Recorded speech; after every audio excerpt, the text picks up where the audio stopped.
Hey yo, hey yo, hey yo. This is Voyager Shamayim. I'm back. I want to give you a short video. Not going to be long at all.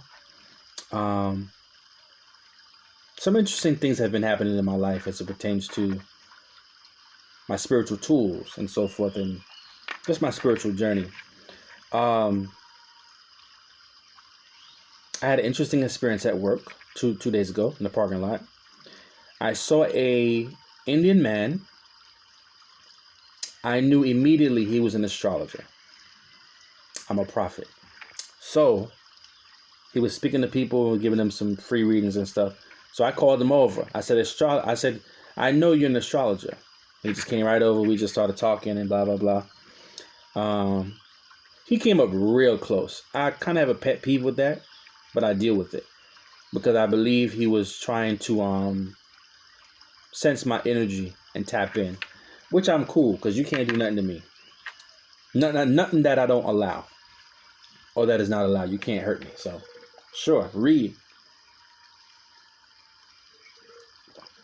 Read all you want. But no, that wasn't really my attitude towards it. I really wanted to speak to him and just rap with him on that type of level. But I'm saying that to say I understand what's going on spiritually in this conversation. So, he starts to give me some, say some things to me and da-da-da-da. Which I could be like, okay, well, I could see that. Now, some things he said, I was like, yeah, that's true. So we began to talk about stones and so forth. And crystals. I always wear, you're really not going to see me outside with no crystals on. It's just not my norm. You probably may, but that's just not my norm. So,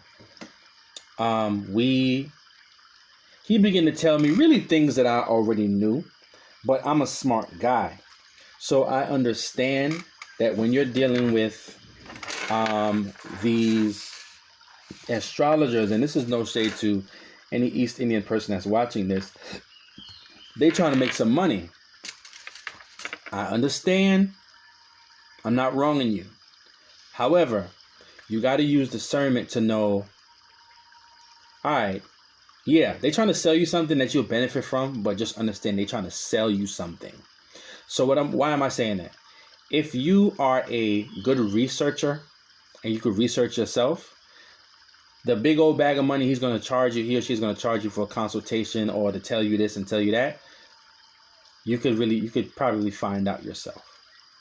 So because I'm already in the world of crystals and stones, you can't pull no fast one over me talking about you got to buy this stone and it got to be set in this and it got to be this carat, because energetically, the size doesn't matter. Now, for some people, I don't know. I guess for them it matters, but to me it really don't, because having that stone, it's already perfect as it is, no matter how small it is. So it's gonna do what it's gonna do. You just have to be sensitive enough to pick up and tune into that frequency. So it don't matter. The size don't matter.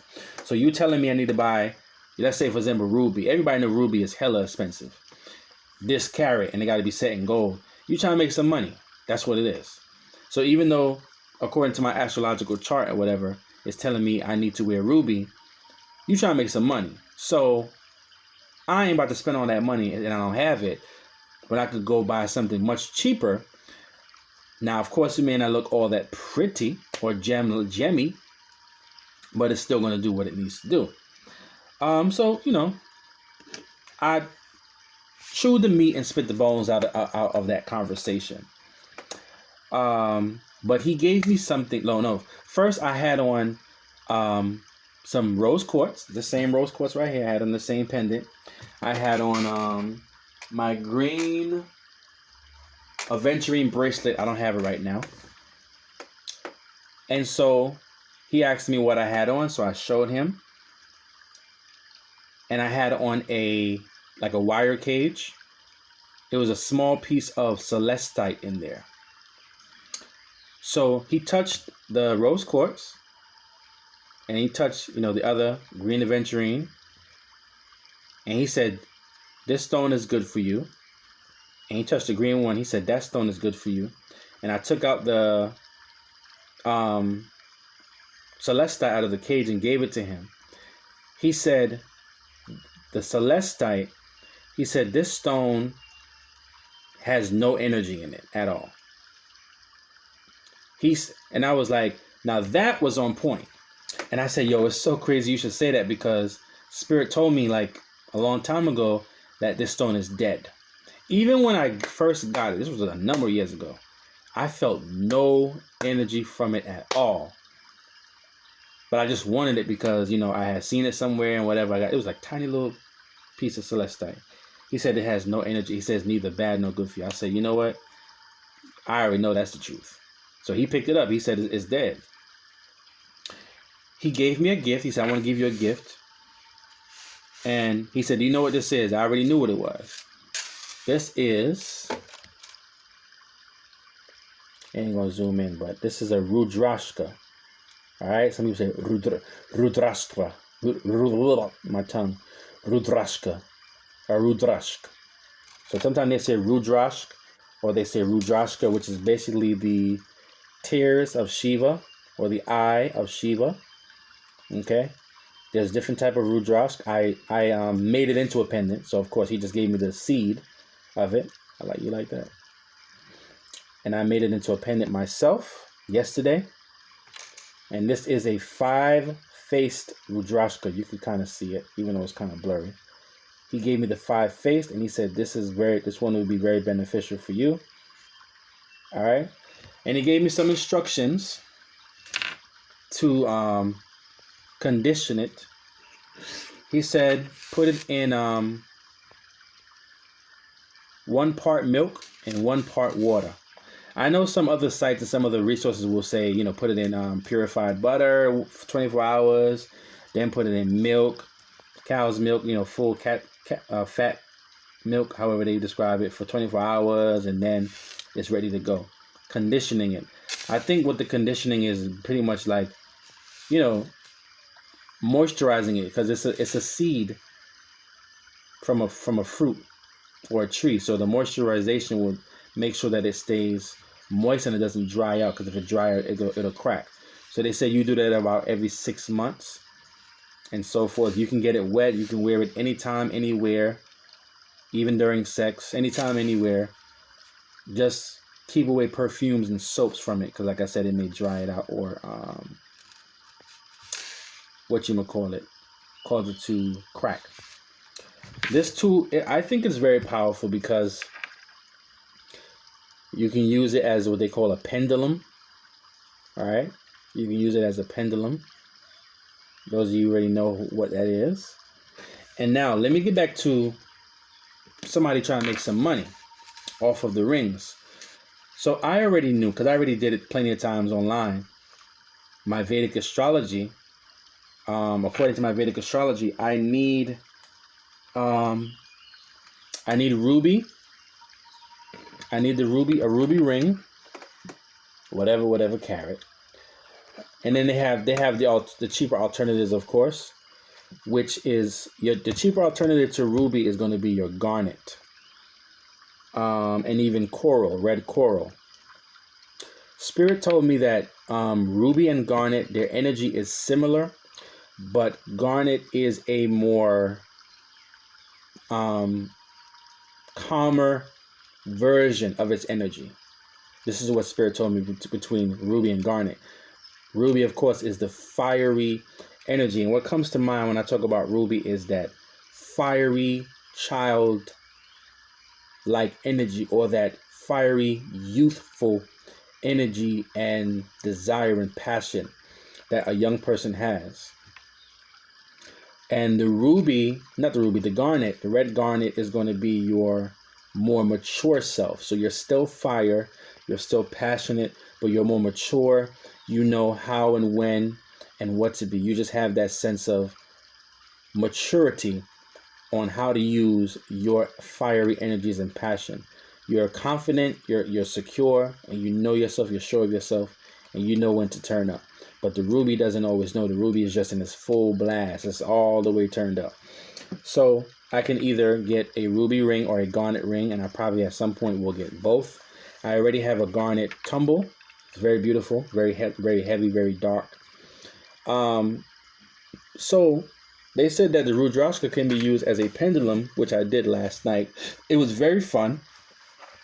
And I bought this ruby ring on Etsy. It's raw. It's not very pretty per se, but it's a raw piece of ruby. All right, in a ring. So that my Vedic astrology says that it should be worn on the ring finger of the right hand. All right, so that's going to be this hand right here. At some point, I'm going to get, a gem quality ruby, and I'm not going to break the bank to get it either. But unfortunately, there's a lot of fakes. They do sell ruby and sapphire emerald online, but it's a very low grade and it's filled with glass and resin. I still think it has the energy, but you're not really getting a pure stone per se. It still has the energy, but it's treated, like heavily treated.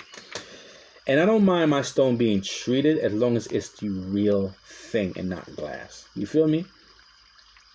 So this ring right here, I took the pendulum, the rudraska, and I took it and I held it over the ruby ring.